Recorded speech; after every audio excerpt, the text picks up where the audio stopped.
Hi, welcome to the video summary for the 11th grade success session number 2 that was held on October 7th, 2016. If you weren't present at that success session, you are required to watch this video, and then there will be a brief homework assignment that I actually will be the one to email to you. But if you are watching this video just as kind of a little refresher, that's very helpful too, because there is a lot of information that was very useful to your planning. So we'll get started. Mr. Spencer always kind of goes through the agenda and some news and announcements. We also talked about how to find your early alert grades if you hadn't already.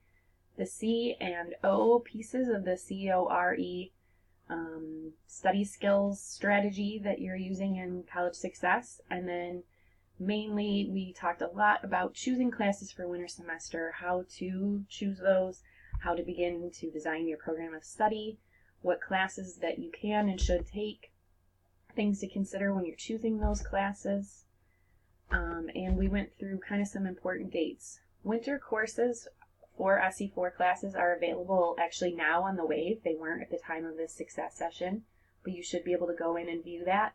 And we will actually be teaching you how to do all of that stuff, to navigate through the registration section of the Wave. Mainly, the first session is probably our most important one. It's this Friday. If you can make it this Friday, that would be perfect. Friday, October 21st, because that's with Mrs. Bears, the SE4 registrar. And she really would be the expert on all of this. The next two will be held the following Wednesday and Thursday, and Mrs. Barr and I will be doing those, and I would say that we're kind of semi-experts on it. Definitely maybe the pitfalls that our middle college students fall into will be helping to steer you clear of that in all of these presentations. So it is mandatory that you are present at least one of those. Well, really just one. You only have to go to one, but it is your responsibility. You will be doing your registration from here on out, and it really is important that you learn how to do that correctly so you don't run into any problems. Winter registration opens on Halloween, Monday, October 31st. Typically, registration will open at midnight of that day, so really it's Sunday night at midnight. And if you do all the work and find yourself a perfect schedule and you feel like you want to stay up until midnight on Sunday night, that might be great, but you're usually pretty safe to go ahead and finalize your registration in those first couple of days. Again, though, that depends on if you are trying to register for a section that's very popular or there's only one option. I would definitely recommend doing that right away Monday. We'll also have drop-in registration sessions here in the Middle College office on Friday, November 4th and the following Friday, the 11th. So those will both be after registration has opened, and we can help you from start to finish, although it would be helpful if you have completed this video and you know what classes you want to take, and maybe have even done a little research on when those classes are, but we can help you with all of that. If you'd like more time than these drop-in sessions, it might be helpful to call or email one of us and make an appointment to have a more full session of one-to-one where you have time to really go through everything. So the next thing is that campus testing, that placement test that you took last spring when you were coming in, is now Accuplacer. It's just a different company, somewhat different test, but what we've been hearing is that it's pretty comparable, if not maybe a little bit easier, I've heard from a couple of people. So if you did not place into English 101 or the first math class for credit, which is Math 102, you can and should take the Accuplacer test to try to place into those. Again, you will have really another whole year, if not maybe next winter, so you have some time if you didn't place into that you could potentially wait for your SAT scores this spring that you'll be taking at your high school. You can also use those for course placement. Early alert grades were posted a while ago now, a couple weeks ago, and if you haven't already logged in to see those or been contacted by somebody about them, you should log in and do that. You do that through your portal. Under the WAVE for college credit students, you go to the academic profile section and choose view early grades, and they will be there. I think you have to maybe select your semester by the drop down menu, which is just fall 2016. You will see a letter grade or S or U. S basically means satisfactory, U is unsatisfactory. If you have one of those, typically that means that there's weren't enough assignments or grades collected at that time for the instructor to give you a really accurate letter grade. But in all of those cases, you should make sure that you're staying on top of it and communicating with your instructor to make sure that you're either improving it or staying up where you want it to be. Again, they're posted early enough so that you can make those changes if you need. We also, Mrs. Barr and I, emailed all students and parents with if you had any grade of a C- or less. And mainly we're talking about academic supports, but we just kind of want to give you the heads up. We want to give your parents the heads up. A grade of a D- or higher does give you credit towards your SC4 degree. So if you are passing, no need to panic. Try to bring that up. You've got the time to do it. And even if you have an E as of right now, you have the time to bring it up. You just need to maybe up the level of work that you're doing. If at the end of the semester you finish with, say, a C- or D+, it will give you credit towards your degree, so it is worthwhile. But the reason we contact you if it's a C- or lower is that typically only a C or higher is what will transfer to the four-year school. So if you have any questions about any of that, give us a call or email or stop in. So if you are getting a low grade right now, you kind of need to think about all of these things. So what do you think is causing that low grade? Do you know that? And then what have you done so far to improve? It's not necessarily, oh, I'm getting a C-, I need to withdraw. That's definitely what you don't want to do. Basically, you need to know what your grade is based on. We talked about that at the first success session, how to calculate your grades. And we have talked about this over and over and over, that if you're not clear, you need to reach out with your instructor, you need to go to the office hours. But basically, look at the grades, look at the assignments that have been returned to you, and compare that to your syllabus. You should be able to kind of start calculating your own grades at this point. Mainly ask for help, whether from your instructor, even a classmate, if you feel like you trust the person sitting next to you and they seem like they know what is going on, you can come in and ask us. You can go to all of the different SC4 tutoring options, and I will show you how to find out where each of those are in a little bit. And lastly, it's very likely that you just need to put in more time and effort. We have seen that people maybe are just not used to that. You've been kind of breezing through some high school classes and haven't maybe been tested, and this is the first time that you have been tested by a class, and it's time to kind of up your effort a little bit. All right, and so a lot of times we're hearing, but I don't have enough time. I'm doing high school, I'm doing college, I work, I do student council, I play football, I do band, I've got a lot of different commitments. You do have the time, the class time that you're here. I don't think anybody is taking more than 6 or 7 credits at the most, and that is 6 or 7 hours a week that you were here at the college. That is actually less than the 2 or 3 classes that you don't have at the high school in the afternoon. So technically you have more time than your high school classmates do, but you just need to be a little bit more creative of how you're using that time. And again, we were told that when you interviewed, you were saying that you weren't really doing a lot of homework. So that is maybe a little bit of this culture shock right now, is that you just have to put in more time. What if you're getting a low grade? You need to change what you're doing. My teacher isn't giving us assignments. That's a big thing. A lot of times an adjustment that people go through is that you don't have a lot of those busy work assignments, and not to say that all of those things that you're given at the high school is busy work, but they give you a lot more practice, and then they grade you on it. And as a high school teacher, I know that a lot of that was to help pad the grades a little bit, so that if you maybe don't do so hot on a test, then you've done the work, and you have a little bit of wiggle room with those grades. In college, that's not always the case. the time that you're spending in the studying you're doing might not be completing assignments. It's reading the chapters, it's going through your notes, it's studying note cards.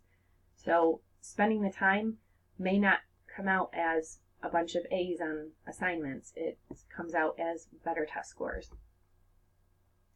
And you want to look at all of your college success strategies. So you're learning those, you're going through that in your college success class. There are 100 different strategies in that book. So if something that you're doing isn't working, you need to find a new one. And broaden your horizons a little bit with what strategies you're using. So go through that book and see how many of them are you actually using.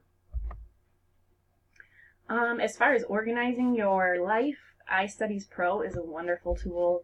Mr. Spencer has gone through this. It helps you organize your schedule, organize your assignments. It's really valuable, and if you need any help getting that set up, you're welcome to come in. Although I think it is fairly self-explanatory once you get it downloaded and get it started.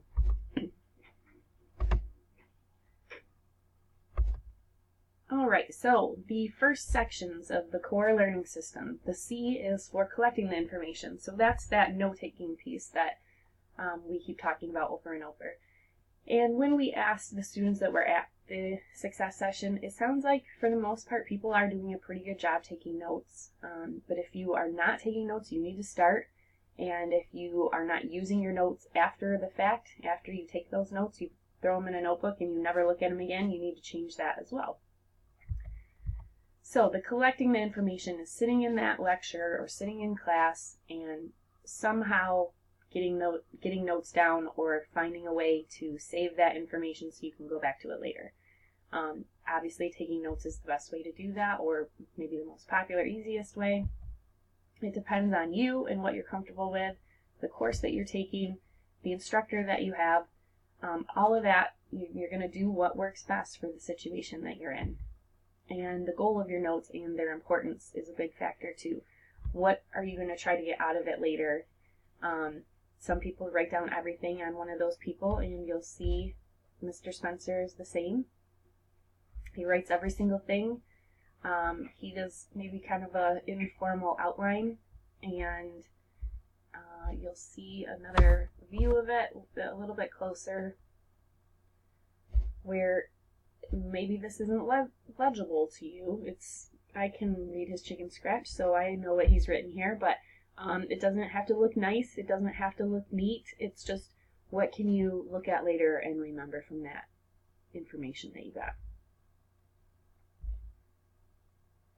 All right, so that is the first step. That's how we gather the information from the instructor or the textbook. And the next piece basically is making it your own so that you can later make sense of it, study it, remember it. Organizing your notes is the O part. So organizing the information that you collect. Rewriting is a powerful tool. Even writing them to begin with is pretty powerful. Research has proven that just writing it down helps you remember it a little bit better. And so organizing depends on the class. So in the group that I spoke to, we've got 3 different kinds of notes that maybe you have taken. Maybe it's in a classic outline, or maybe you're just writing down everything like Mr. Spencer did, and then this is how you're organizing it later. Another way that people organize their notes is with a concept map, and it doesn't always have to be this, where you kind of have a main idea and then the pieces of that main idea out to the side. And Cornell notes, kind of that similar outline, but then on the left you're pulling out kind of the most important information there. So summarizing what this is the question, that this is the answer. Self-actualization, so this is a vocab word that this person kind of pulled out of there so that they would see it and remember. And again, it just kind of depends on what you are learning and what works best for that class. And myself, being a note card person, I can think of a way that I would use note cards for any one of these. Both political science, well, all 3 of these. There's a lot of vocab, and there's a lot of terms to remember, anatomy and physiology, the body parts that you're trying to memorize. All 3 of these that would be a helpful way to reorganize your notes.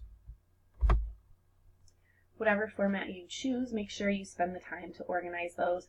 And again, all of this is useless if you take those notes, make those note cards, and then never study them. All of this is to make them more effective for your studying. All right, so the main thing that we talked about at Success Session was choosing classes for winter semester. Okay, so as we have mentioned before, you are responsible as of this semester for choosing your classes, registering for your classes, making sure that you're following your program of study, and there are a lot of things to consider when you are registering. So the main thing is the requirements for your degree. That's what we're going to go through in a lot of detail right now. You also need to consider the transferability. If you're planning to transfer to a four-year school, are those classes going to transfer for what you want them to? Prerequisites for future classes. So an easy example is you can't just jump in and take English 102. You have to take English 101 first. So English 101 is a prerequisite for English 102. Another thing that some people are doing is using your college classes for high school graduation requirements. So if that's something that you have to do, you should consider that when you're registering. Although we'll go into a little more detail on that, I wouldn't recommend doing that. It is a great option, but it's not the only option. And lastly, sometimes people take classes just because they're interested in them and they want to do it for the enjoyment. So you could register for ceramics or clay hand building, an art class that you're making art, and maybe it's not going to go towards your degree, but it's something that you're interested in. That is an option, but you want to make sure you're doing what's going to work for you in the future. So to earn an SE4 degree, you're going to complete the specific program requirements as listed in the catalog. So I'm going to show you what one of those degree program requirements looks like. And then you're going to complete a minimum of 62 credit hours. Now, some of those do vary depending on the program. Like, for instance, I know the nursing program is more. But it is the same for all of the degrees that you have to keep a GPA of 2.0 or above. So if you do dip below that, you need to get it back up over that in order to get your degree.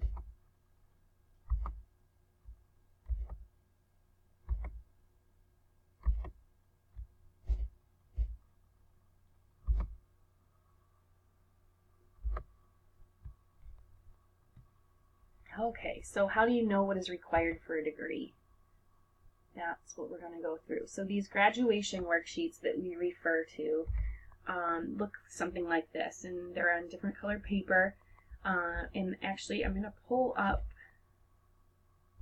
Okay, so I wanted to pull up this list that we made, and this list is available also on the SE4 course catalog online. But we just wanted to get something all in one place that shows all of the different degrees that you could be getting through SE4. So the two main ones that people are working on, and this is something if you do know, or even if you're a person that has no idea what you want to do, you should be working on one of these two general degrees. So the Associate in Science or Associate in Arts. There is an option called the Associate in General Education. The requirements are pretty low. You still have to get the 62 credits, but it gives you a lot more freedom of what to take. I wouldn't recommend this degree because both the science and the arts, if you are planning to transfer, will work you through kind of all the general education requirements that most of the four-year schools would have. So that would probably be the way to go. And then there are more specific transfer degrees if you're thinking about going into business or engineering. So these will work you through a lot of those early business and engineering classes that will transfer to the four-year school. And some of these may have a little bit less of the other stuff, like engineering. I think you still do English 101 and 102, but you don't really have to do a lot of the humanities or social science. Down below are the applied degrees, so associates in applied arts and science programs. When you hear us say applied degrees, this is what we're talking about. These are generally intended that you do this 2-year degree and then you jump right into the workforce. So, for example, you could get a criminal justice law enforcement associate degree And typically, you may be able to jump right into a police department or several other kind of entry-level jobs. In other cases, they may say that you need a bachelor's degree, but this could be a good way to get you started. Some of these are a great precursor to, especially the criminal justice law enforcement. You take that associate, you finish that program, and then it all kind of leads right into a bachelor's degree if that's what you're thinking. But they're not all that way. If you were thinking you wanted to be a web developer, you may just want to jump right to getting a bachelor's degree in that. So if you're thinking about one of these, reach out, let us know, and we'll either find the answers for you or help put you in touch with somebody that would give you a better idea. And when you read through those and see what you're interested in, at the bottom there are some options for bachelor degrees at SE4. These are through the University Center partners, Walsh College, Ferris State, and U of M Flint. All of these are things that you could eventually do after your time with the middle college, and if you're working on stuff here for an associate degree, it will typically lead well into these. You won't finish a bachelor's degree in your 3 years at the middle college, though. That's really only going to get you halfway there. If you are thinking, though, that I know for sure that I want to get the psychology bachelor's degree from U of M Flint, come in and talk to us now, because we can help you figure out which classes to take right now that will really lead right into that very well. So those degrees are all also listed on the SE4 website. So when we talk about the course catalog, everything is here under academics on the website. Another way that I find things is Google. So if you are thinking about SE4's criminal justice, Google it. It brings you right there. It's a little easier than navigating the SE4 website, but if you are really just kind of browsing and figuring things out, this may be the way to go. So those degrees and programs are all listed over again here.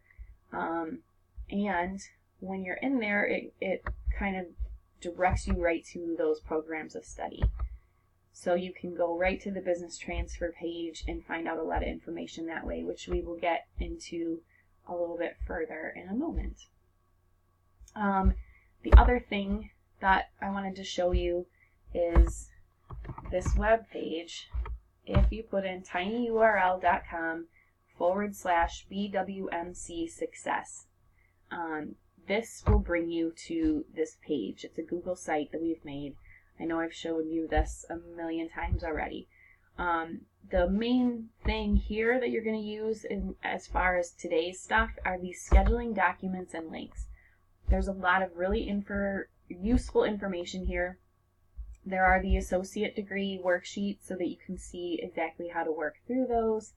And typically, right now, we just kind of have the main transfer ones. And so this is the Associate in Arts worksheet. If you come into the office, we help you check through those, but this is really something that you want to start kind of working on your own and being able to know what exactly all of this means. So we're going to go back to this a little bit.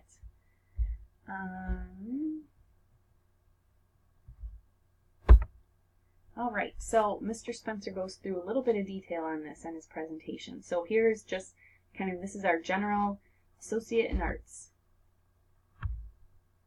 And he's going to zoom in on some pieces. So that first group, social science, it says 8 credits are required. So what that means is that you need 8 credits in one of these classes here.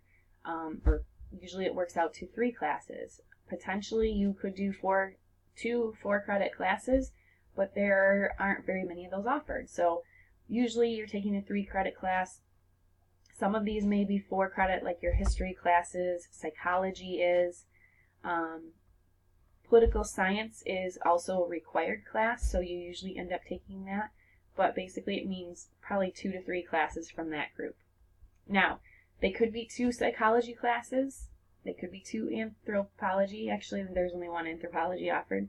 But I will show you in a little bit that the Michigan Transfer Agreements wants you to kind of spread it out. So doing 1 of each. So 1 political science and 1 psychology. That gives you 7 credits, and so you would still need one more there. The next piece, humanities. This is another of the same group. When we're looking at the history here, the history that was on this page is pretty much any history except for these two. History 101 and 102 are world history. So this is kind of more from a world perspective, some humanities to kind of open your mind, and a lot of times they call it world perspectives at other schools. So this is typically the harder group to fix or to get. People a lot of times take the world history, the art, music, and theater. These won't necessarily be classes where you're making music or making art. These are art history, art appreciation, and music appreciation. Theater 105 is called oral interpretation, and it's like the theater version of speech. It is required that you take one of these two for your degrees at SE4, or for pretty much every degree. So you are required to take it, but then it goes towards this group. Now this star here is indicating there's a note on the back that says speech does not go towards the Michigan Transfer Agreement, but the Theater 105, the oral interpretation, does. So you will see, actually, I'm going to bring that up right now.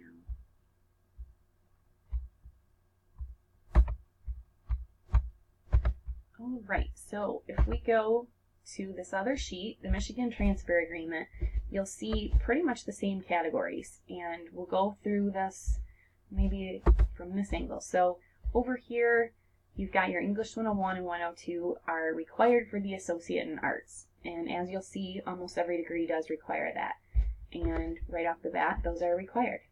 It also says 2 courses in social science from 2 different disciplines. So this social science group, that's what they're talking about. 2 different disciplines means 1 history, 1 sociology, or whatever 2 that you decide on here. Over here, same. Humanities is going to be similar. 2 different disciplines, but not including the speech. That works out though. You still need basically 3 classes here. So you can do a history, the art appreciation, and speech, and you would be completing the Michigan Transfer Agreement that way. And then it includes 2 science. 1 has to be with a lab. Most of your SE4 science classes will have a lab, although there are a few that don't, and also from 2 different disciplines. So it couldn't be like Bio 100, which is the bio class, and Bio 271, which is anatomy. You would need to mix it up a little bit. And then 1 course from math. So as you see on the Associates in Arts, you have a few options: Math 104, Math 120, or Math 113. Math 104 is a Foundations of Math class, Math 120 is Statistics, and Math 113 or higher. So this is pre-calculus or higher is what you need to complete. Math 104 might be great, and it would get you the associate degree, and it might work here for the Michigan Transfer Agreement, but it might not be enough for the math requirement at your next stop, at your 4-year school that you go to. So again, that's where that transferability needs to come in, that you can take that, and that would work for the degree here, but will it also work for transferability? You want to be taking classes that hit all of those things that you want to achieve. Okay, so we'll head back here for a second. All right, so he kind of goes through showing you again 8 credits from here, 6 to 8 credits between these 2 groups. So it could be 2 biology classes, or it could be 2 chemistry classes. But again, keep in mind, if you are going to try to get the Michigan Transfer Agreement, that you need to mix it up a little bit. So he shows you just kind of, maybe you've taken those and it totals up to 7. Again, here's the math group. And there is a worksheet that I'm going to show you back on that other page that shows you kind of the math pathways. Oral communication means you need to take either speech or this oral interpretation. Sorry, my PowerPoint's not going so fast. Computer literacy. So this microcomputers application, CIS 115, is required for almost every degree. And definitely for all of the main transfer degrees, English 101 and 102 are required classes, and political science.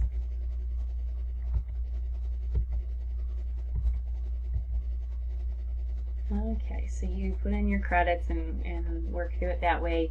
All of your electives will go here. So College Success is a requirement for us, but it is only an elective at SE4, so that goes under that. If you take something that's not in one of those groups, you've got probably about half of your 62 credits could be electives, depending on what you're trying to pursue. So you will have a lot there.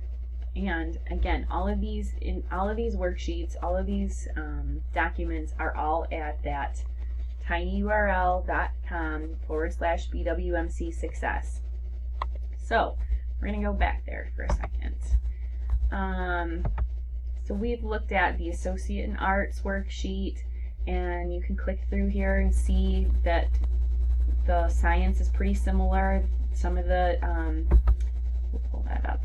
So some of the credits do vary a little bit, and that's not a great example because that's the old science. So the newer science, and this says 2015, 2016. Obviously you're in 2016, 2017, and these main degrees did not change. So you would find the most recent, and as you can see here, they only want you to do 6 credits for the social science and humanities if you're doing the science degree, but it's because you're doing a lot more science for that degree. Another change here is that the math requirement is a little bit higher, so you would want to have to do pre-calculus or higher. Math 120 or Math 104 would not work for the science degree. Let's see. I would recommend just kind of clicking through all of these and seeing what works for you. Another valuable thing as far as the transferability. So you could type in English 101 and then MSU, CMU, Wayne State. Are those going to transfer, and what are they going to be called at each of those? This is a really valuable tool to kind of keep track of all of that. The math pathway chart is what I was just referring to. So depending on what you tested into from the Compass, which maybe you tested in a Math 75, and again, that's a developmental class that we cannot pay for. So depending where you tested in, maybe you tested right to Math 110, and you know you want to get the pre-calculus Math 113. That means you're going to have to take 3 classes, 110, 111, 113. Typically though, if you've tested into 110, you can take 110 or 112. So that's probably the way to go. Math 110 is like Algebra 2, Math 111 is like Trig, Math 112 is like Algebra 2 Trig. And I know Mrs. Barr went through this before too, so I'm not going to spend too much more time there. And we've talked a little bit about the Michigan Transfer Agreement. Here is where I wanted to show you the tutoring help. So if your early alert grades were not great, and I know we've given you this sheet a few times too, this is where you find each of the tutoring centers. The Achievement Center will handle anything, any class. There should be somebody there that can tutor you on that. Then the more specific Math Center and Writing Centers are obviously for each of those things. And keep in mind too, the Writing Center doesn't necessarily need to be for English 101. If you're having trouble in your History 101 class writing papers, this is the place to go. Now, the next thing, Mr. Spencer refers to this course chooser. And this is where you can kind of see, like, okay, if I want to take Business 150, these are all the questions you should ask yourself. Are you interested in the course? Do you understand what the course is about? Does this fulfill your program of study? So does it go towards your degree? Do you qualify for the course? For example, are there any prerequisites that you have to take first? Does it transfer well? Will it fit with your schedule? And do you absolutely need to take it right now? And the other thing that we're going to use a lot is this program of study template. So I use these a lot. I think all of the advisors do. I think this is a great way for you to look at your 3 years, your 6 semesters, and you can plan your whole program of study from start to finish. For the arts, because you have that flexibility of what to take, sometimes it's a little harder to fill in, this is what I'm going to take every single semester. But for some of the applied degrees, you do have a very specific list of what you're going to take, so you really could plan it out from start to finish. So again, all of these are listed under the tinyurl.com, BWMC Success, and under the scheduling, documents, and links. And we're going to go back here, kind of work through this. So, like we've mentioned, the applied degrees, they have a very specific list. You must be aware of prerequisites. They work very specifically from start to finish. And we will go in a second and look at some of those degrees. And actually, I will show you just kind of how to get there. So again, we went and Googled, or actually I think we clicked through to get to the business transfer. And let's see, he's going to show you the criminal justice. So we'll go through that. So when you go to degrees and programs, and you can scroll through here, you could search. I think the easiest way is just to scroll so you can see your options of what you're looking at. Because if you're thinking criminal justice, you really could do corrections or law enforcement. I think he's going to show you the law enforcement piece. So you do that little arrow, click there, and it brings you the law enforcement page. So where you find the degree is to say, see a complete list of classes for this degree. So this tells you a little bit about it, maybe some lists of requirements, or what kind of certification, what kind of job you can get, what you're going to learn. But the suggested course sequence, this is where that specific list of class comes into play. So like for the arts, where you had all of that freedom, you don't necessarily with the law enforcement, criminal justice. You have to take this specific list. Granted, you can take them out of order. Like for example, maybe you've already taken college success and speech, so you're done with that. So I would say probably the best way is to work through this in order, because they have it set up that if you take these, then you are ready for other classes later. One of the things for this particular degree, Criminal Justice 101, CJ 101, is a prerequisite for most of these later CJ classes, and CJ 105 also is. So the way you can find that out is basically just by clicking right on the class. So this is saying you need to take CJ 119, and this brings up an explanation of what that class is going to be like. The prerequisite is the main thing you want to look at here. This class needs you to have taken CJ 101 first, so you can't just jump in and take CJ 119. You have to do CJ 101 now before you can do this one later. And then it shows you how many credit hours each class is. So it is important that you go through and kind of look to see all of these classes, what the prerequisites are, so that you can kind of fill all this stuff in. Okay. So again, Mr. Spencer kind of goes through that same thing. It's all here for you whenever you want to see it. And you click on the class and it gives you that information. That one doesn't have a prerequisite. And there's also a degree planner that you can print here. And I think it is still there. Okay, so... Okay, sorry, my computer froze up for a second here. So from this page where you can click on the classes, the degree planner where you can do your own little checklist here is this here. And it comes up, shows you what catalog year you're in, you can put your name on there, has all of that information, but gives you a pretty good checklist option here. So you can really write in, when you're taking that, when you have taken it, or when you plan to take it, the grade that you have gotten. You can keep track of it all that way. All right.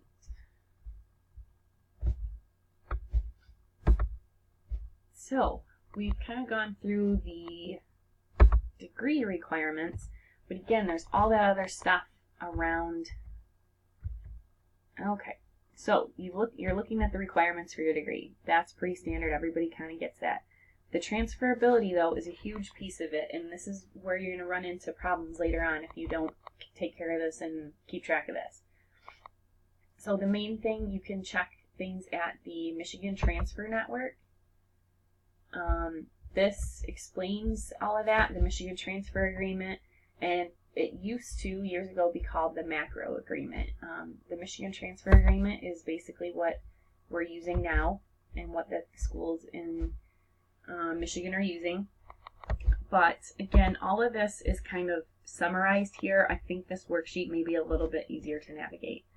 And I don't think I went too deep into this, but the idea here is that if you do all of these things, you also have to get at least 30 credits, which you will have, and have a minimum of a 2.0 GPA in all of the MTA courses. So Political Science 101 and Psychology 180, you have to have a C or better in all of these classes that you're going to use towards this.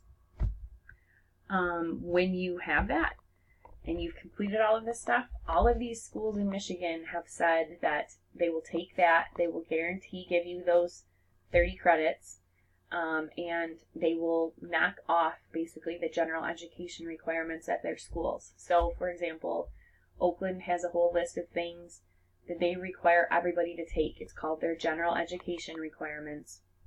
It includes a lot of these classes that are part of our degree. Also includes that you have to take a language. The math requirement is a little bit higher. So kind of what they're saying is that Oakland will just give you that. They'll just say that you're done with that. So getting that done may check off some things that you wouldn't need to take later on. But again, you're going to want to double check all of this with both an SC4 advisor and a specific person at the college that you're thinking of transferring to. Okay. So we've already kind of talked through the requirements for the Michigan Transfer Agreement and that Oakland page that I was telling you about. Okay, so I think this just brought us to Oakland EDU. So let's say that you are thinking of going to Oakland for psychology.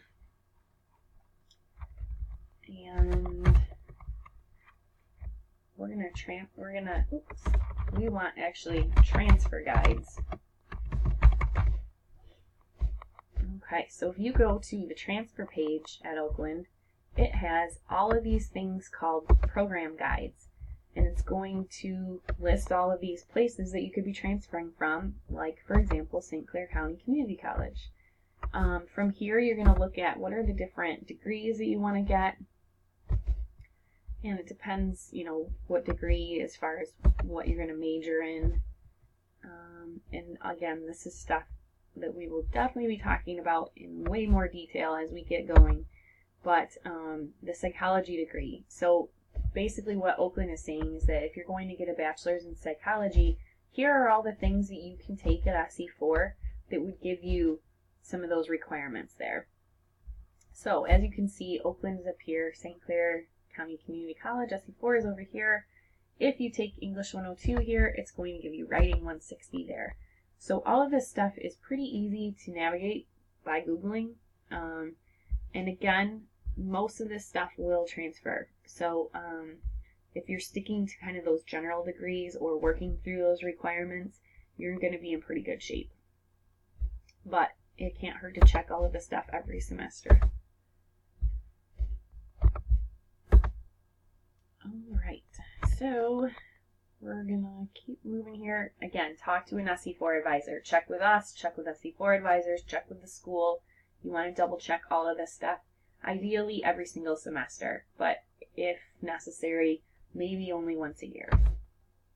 Alright, so we've considered requirements for your degree, the transferability. Next is the prerequisites you need. So a prerequisite is a class you must take or criteria you must meet before you can register for another class. So like I explained, English 101 is a prerequisite for English 102.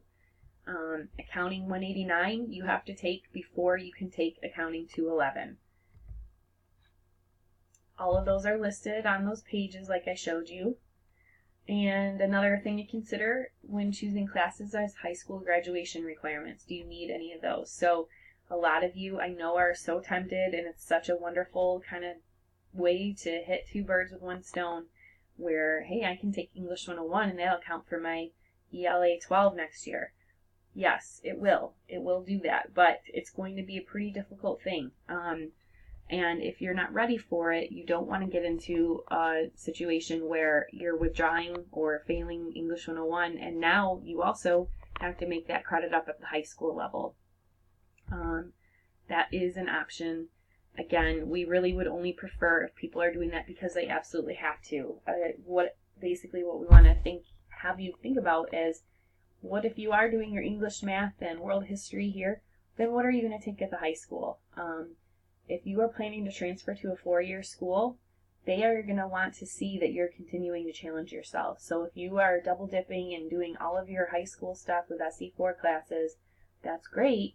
If you're leaving room for wonderful electives, something that you've been a part of forever, if you're a tech student, but if you are just signing up for 3 electives that are kind of easy classes, they're not going to be super impressed with that. So that's definitely something that you want to take care of. You are, even if you finish all of your requirements, you're still required to take 4 high school classes this year and 3 next year. So double dipping with this isn't going to just get you out of high school classes. Lastly, you can take a class just because you want to take it. And again, I know we get really kind of wrapped up into, oh, is it going to go towards your degree? I know your parents are probably really worried about that, and you maybe are too, but something to consider is that you do have a lot of room for electives, and while it's free and you have the support, this might be a great time to kind of explore some options. Like, we have some students that are like, I don't know, maybe I want to do business, maybe I want to do psychology. You have the room to kind of explore and try some things out. So again, how are you going to keep track of all of these factors? The course chooser that Mr. Spencer made and I showed you here. So this is where you can kind of go through your classes and ask yourself all of those questions and see, should I actually take this class? And you're going to create a program of study. So that is this sheet. That's where you're really going to lay out what you're going to do each semester. This is going to help you tally the credits that you've taken and what you have left. This is a really, really valuable tool. I do this for people whenever they come in to see me, and I've been trying to kind of keep a copy so that we can plan for this semester, and then when you come back in the fall, we'll just double check that you're still on track.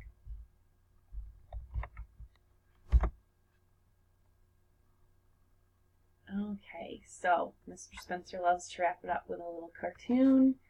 I know that was a lot of information to throw at you, and I feel like it kind of was just a brief overview to a lot of important stuff. So again, as always, if you have questions, please call or email us, stop in. But this time of year, as we're starting to get busy with this pre-registration time, it really would be helpful if you made an appointment if you have a question, because sometimes you may stop in and no one is actually available in that moment. Contact us for one-on-one help. I know I say it all the time, but the main thing too is that we're going to teach you the actual registration side of all of this, how to physically and concretely register for classes and make sure that it worked and make sure you're registered. Those are taking place. Again, the main one, the best one to see would be with Mrs. Bears this Friday, October 21st. There are 2 different time options, as always. That's in our usual room, 201 CEM. That's where we had orientation. And then you have 2 more days and 2 different time options each of those days next week, next Wednesday, October 26th, and next Thursday, October 27th, at either 1 o'clock or 2:30.